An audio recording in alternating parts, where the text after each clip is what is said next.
Hello dear student and welcome you all again. I am Pratibha Bhakat, your course teacher of Diseases of Field and Horticultural Crops and their Management Part 1. In last class we had already discussed about the maize diseases and today we will start another crop disease, and that crop is black gram and green gram. And in black gram and green gram we have to study powdery mildew, Cercospora leaf spot and mosaic. And today first we will start from the powdery mildew. So powdery mildew is caused by a fungus and the causal organism is Erysippe polygony. जैसे कि इसका host है आपका black gram and green gram. Mostly ये जितने भी pulses crop हैं ये आपको powdery mildew आपको देखने को मिलता है.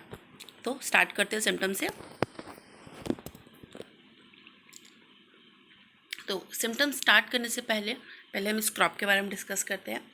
जैसे कि green gram and black gram is a very important pulse crop and ये हमारे इंडिया में बहुत ही इम्पॉर्टेंट है बिकॉज हम बहुत सारे लोग इसके पॉट्स का कंज्यूम करते हैं. तो अगर इसमें डिसीज़ अगर अकर हो जाती है स्पेशली पाउडरी मिल्ड्यू तो यह बहुत 5 से 20% तक का लॉस कॉज कर सकता है, जो कि कंसिडरेबल नहीं है. So let's start from the symptoms. जैसे कि इसका सिम्टम्स आप देख सकते हैं इमेज में. जो मिडिल वाला पिक्चर है उसमें आप देख सकते हैं कि कुछ स्मॉल स्पॉट्स बने हुए हैं और डिसीज़ यहीं से स्टार्ट होती है. लीफ के अपर सरफेस पे small and irregular powdery spot और पैचेस बनना स्टार्ट हो जाते हैं.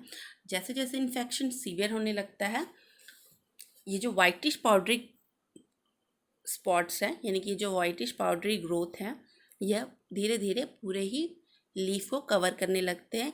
केवल अपर सरफेस को ही नहीं इसके लोअर सरफेस को भी कवर करने लगते हैं और जिसके कारण इसके फॉलिएज में प्री मैच्योरिंग डिफॉलिएशन होता है. यानी कि इसका जो लीव्स हैं वो क्या होते हैं प्री मैच्योर ही उनमें डिफॉलिएशन हो जाता है और वो येलो हो जाते हैं. मीन्स वो ड्राई होके सूख जाते हैं और झड़ जाते हैं. साथ ही साथ जैसे जैसे डिसीज़ सीवियर होने लगता है यानी कि डिसीज़ डेवलपमेंट बढ़ने लगता है तो ये जो पाउडरी मासेस हैं वे पूरी तरह से पूरे प्लांट को कवर कर लेते हैं, कंप्लीटली कवर कर लेते हैं. ये वाइट पाउडरी स्पॉट्स जैसे कि इसके पिटियोल्स को कवर कर लेते हैं, इसके स्टेम इवन द पॉट्स को भी कवर कर लेते हैं. अगर पॉट की फॉर्मेशन के बाद अगर ये डिसीज़ फील्ड में अगर होती है तो ये पॉट्स को कवर कर लेंगे. अदरवाइज अगर पॉट फॉर्म नहीं हुआ है और या पौधा फ्लावरिंग कंडीशन में है या उसके पहले कंडीशन में है, अगर उसमें पाउडरी मासेस लग जाते हैं तो अगर फ्लावरिंग डेवलपमेंट हो रहा है तो जो फ्लावर्स होते हैं वो झड़ जाते हैं. अगर उनको झड़ जाएंगे तो जिससे पॉट का फॉर्मेशन नहीं हो पाता है. इवन दो अगर पॉट का फॉर्मेशन होता भी है तो जो उसमें पॉट्स बनेंगे वो अच्छी तरह से मैच्योर नहीं हो पाएंगे, उनकी साइज़ एक्चुअल साइज़ में उनकी डेवलप नहीं हो पाती. सो इसीलिए ये डिसीज़ बहुत ही डिवास्टेटिंग है जितने भी आपके पल्स क्रॉप हैं. तो ये था आपका सिम्टम्स. अब नेक्स्ट देखते हैं हम इसके ईटियोलॉजी.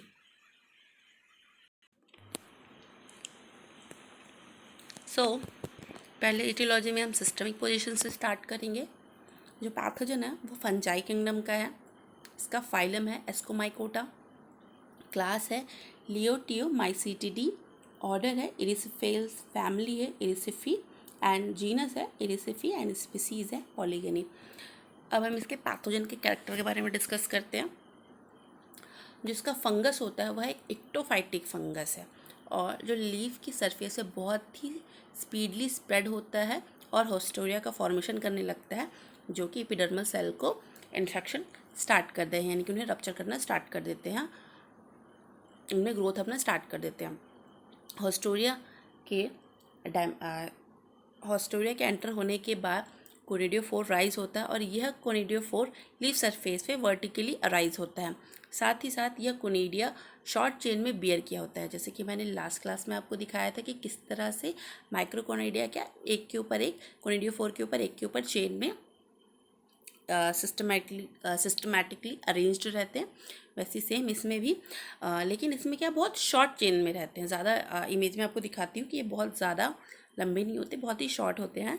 और जो कोनिडिया होता है वो हाईलाइन डेवलप होता है, हाईलाइन होता है। इसकी जो वॉल होती है वो थिन होती है, और साथ ही साथ जो इसका शेप होता है वो या तो एलिप्टिकल होगा, या फिर बैरल शेप्ड का होगा, या फिर सिलेंड्रिकल शेप का भी ये हो सकता है। और ये जो कोनिडिया होता है वह सिंगल सेल्ड होता है। लेटर इन द सीजन, यानी कि जैसे डिसीज़ डेवलपमेंट होने लगता है, डिसीज़ इंक्रीज होने लगती है, कोनिडिया बनने के बाद प्लांट में बनता पैथोजन क्लिस्ट्रोथीसिया प्रोड्यूस करता है। क्योंकि यह एस्कोमाइकोटा ग्रुप का है, एस्कोमाइसिटीज़ का है, तो यह एस्कोकार्प प्रोड्यूस करेगा, और यह जो एस्कोकार्प प्रोड्यूस करेगा वो कौन सा टाइप होगा, क्लिस्ट्रोथीसिया टाइप होगा। तो जो क्लिस्ट्रोथीसिया प्रोड्यूस होता है वह माइन्यूट होता है, ब्लैक कलर का होता है, और जिसका स्ट्रक्चर होता है वो ग्लोबोस होता है। एंड जिसमें अपेंडेजेस होते हैं वो माइसोलॉइड होते हैं। मैंने आपको अपेंडेजेस के बारे में डिस्कस किया था। ये जो इसके अपेंडेजेस होते हैं वो कैसे होते हैं। क्लिस्ट्रोथीसिया के अलग अलग टाइप के होते हैं, डिक्टोनोमसली, माइसोलॉइड्स। इसमें कौन से टाइप्स के होते हैं, माइसोलॉइड्स। माइसोलॉइड्स में क्या होता है, जो इसकी एंड की टिप होती है वो थोड़ी सी कर्व्ड रहती है, थोड़ी सी मुड़ी हुई होती है।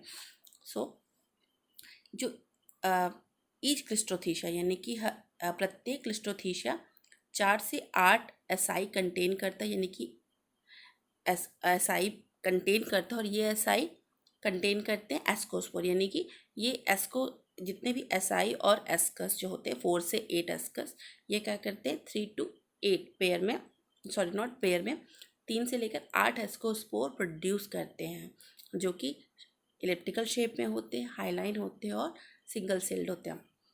सो ये था पैथोजन का कैरेक्टर। आपका इमेज देख लेते हैं।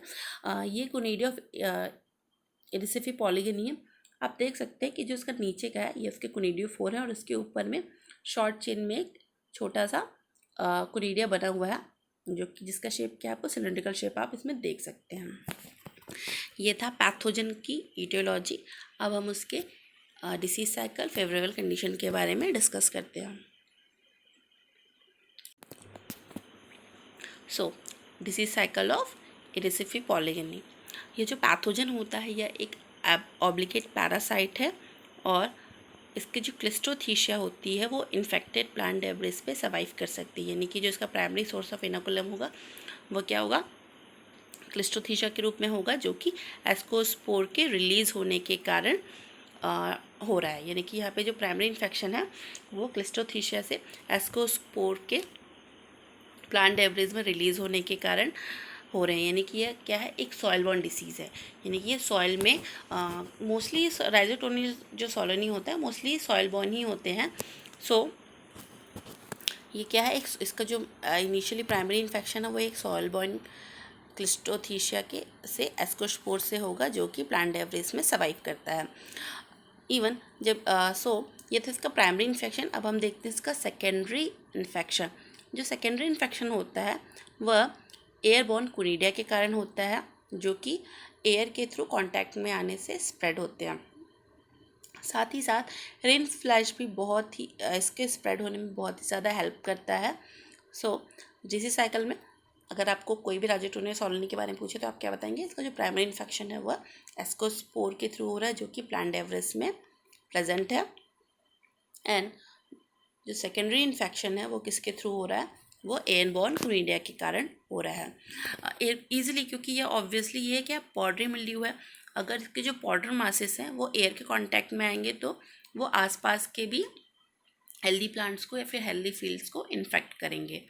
सो अब हम देखते हैं इसका फेवरेबल कंडीशन, जिसे हम प्री डिस्पोजिंग फैक्टर्स भी कहते हैं। इस डिसीज से डेवलपमेंट के लिए वार्म लेस वेदर चाहिए, यानी कि कम वार्म वाला ज़्यादा वार्म वाला वेदर नहीं चाहिए होता है। सो जिसका सेकंड फैक्टर होता है वह कि अगर हम प्लांट को लेट लगाएं, अगर लेट सोइंग करते हैं तो ये late kharif and rabi season में स्पेशली जब सोइंग करते हैं तो ये डिसीज़ की जो फेवरेबल कंडीशन उसको बहुत अच्छा मिलता है और ये बहुत ही जल्दी डेवलपमेंट होता है। तो ये था इसका डिसीज साइकिल। अब हम देखते हैं मैनेजमेंट। सो इस डिसीज़ को मैनेज करने के लिए सबसे पहले इसका जो प्राइमरी सोर्स ऑफ इनाकुलम है हमें उसे रिमूव करना होगा, जो कि है प्लांट इन्फेक्टेड प्लांट डेब्रिस। तो हमें फील्ड से प्रॉपर सैनिटेशन करना होगा, जिसमें हमें इन्फेक्टेड प्लांट डेब्रिस को रिमूव करना होगा और उन्हें डिस्ट्रॉय करना होगा। साथ ही किसी भी तरह का फील्ड में अनवांटेड अगर प्लांट है तो हमें उसे भी रिमूव करना होगा।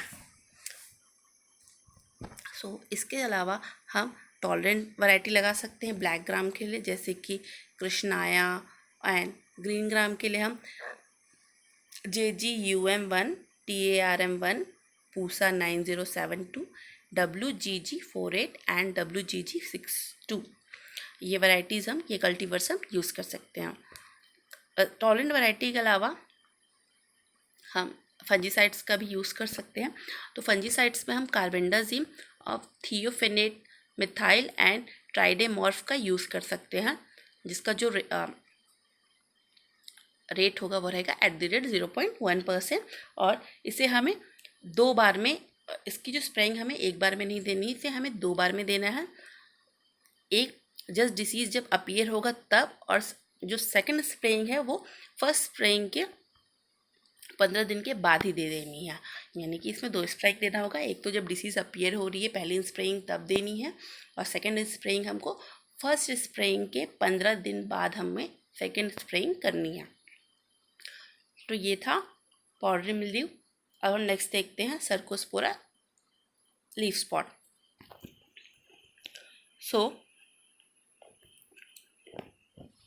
सर्कोस्पोरा लीफ स्पॉट भी क्या है, एक फंगल डिसीज़ है जो कि जिसका पैथोजन है सर्कोस्पोरा कैनेंसिस।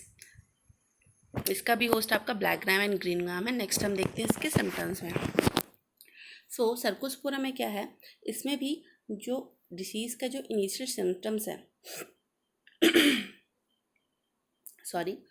जो डिसीज़ है उसका जो इनिशियल सिम्टम्स है वह स्मॉल सर्कुलर स्पॉट्स के रूप में डेवलप होने लगता है, जिसका जो मतलब लीव्स में अपर में आप इमेज में देख सकते हैं कि स्टार्टिंग में जो डिसीज़ है वो एक स्मॉल सर्कुलर स्पॉट के रूप में डेवलप होगी, जिसका सेंटर जो होगा वो ग्रे कलर का होता है और रेडिश ब्राउन कलर की इसकी मार्जिन होती है। ऐसे ही बहुत सारे स्पॉट्स क्या होते हैं लीफ में फॉर्म होते हैं, और जैसे जैसे डिसीज़ डेवलप होने लगती है, डिसीज़ ग्रोथ करने लगती है, ये सारे स्पॉट आपस में मिल जाते हैं, कोलैज हो जाते हैं और एक ब्राउन कलर का इरेगुलर लेसेंस बनाता है। जैसे कि आप ये थर्ड वाली इमेज में देख सकते हैं यहाँ पे कि किस तरह से ये एक ब्राउन कलर का इरेगुलर लीजन्स बना रहे हैं। और अगर इस डिसीज़ को, इस पैथोजन को अगर फेवरेबल कंडीशन मिल गया तो जो ये जो सिम्टम्स है वो पूरे लीफ में पूरी तरह से फैल जाएंगे, यानी कि बहुत सारे सीवियर लीफ स्पॉट देखने को मिलेंगे, और साथ ही साथ इसमें डिफॉलिएशन भी अकर हो जाएगा, यानी कि इसमें लीव्स झड़ जाएंगी। और अगर फ्लावरिंग और जो पॉडिंग के टाइम है, स्पेशली ये कब होगा, फ्लावरिंग एंड पॉडिंग के फॉर्मेशन के टाइम में, यानी कि अगर डिसीज़ बहुत ही सीवियर कंडीशन में आ गई है और उसके फेवरेबल कंडीशन आ गया है, क्योंकि उसको फेवरेबल कंडीशन मिल गया, अगर उसको फेवरेबल कंडीशन मिलेगा तभी वह सीवियर कंडीशन में, सीवियर स्टेज में पहुंचेगा।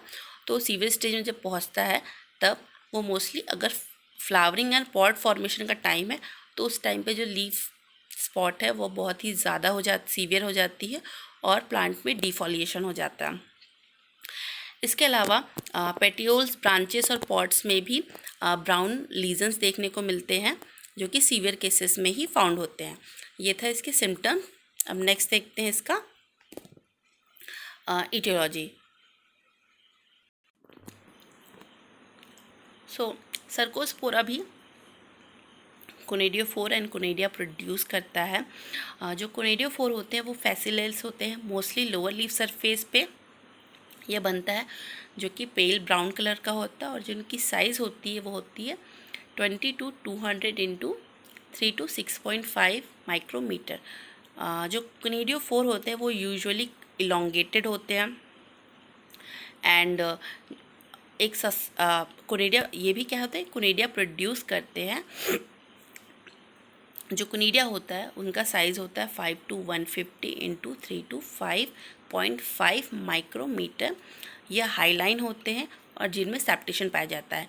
5 to 15 सेप्टेशन पाया जाता है। कोनिडिया जो होता है वो स्मूथ होता है।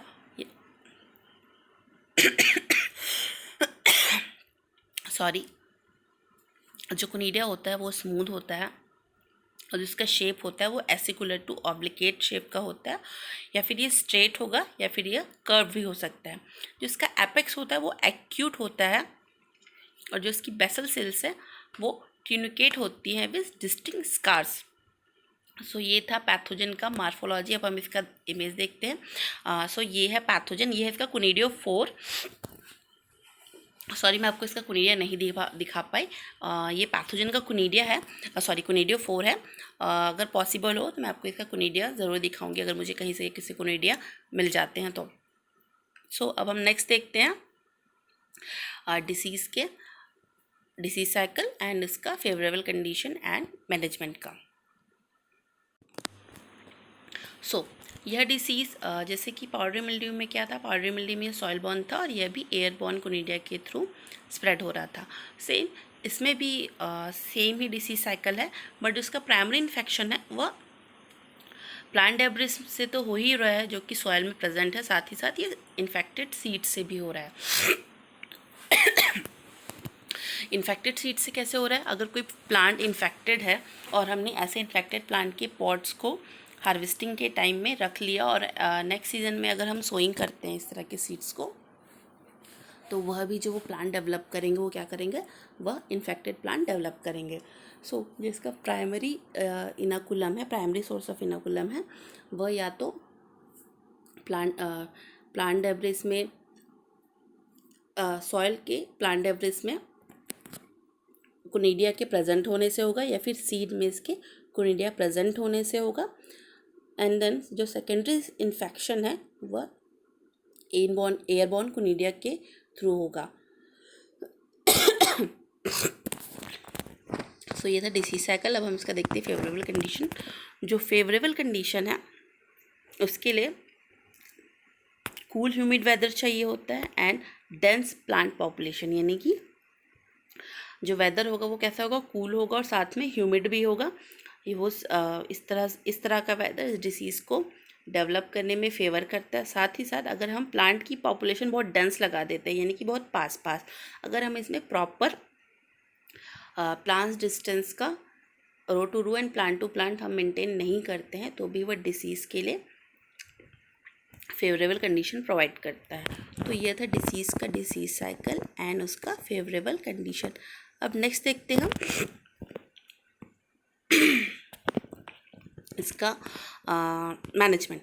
मैनेजमेंट में हमें क्या करना है, इसमें भी हम क्या रेजिस्टेंट वैरायटी यूज़ कर सकते हैं। और जैसे कि यह इन्फेक्टेड प्लांट डेब्रिस से हो रहा है तो हमें फर्स्ट क्या करना होगा, पहले हमें इसके फिल्ड में जो इन्फेक्टेड प्लांट डेब्रिस है उनको रिमूव करना होगा और उनको बर्न करना होगा।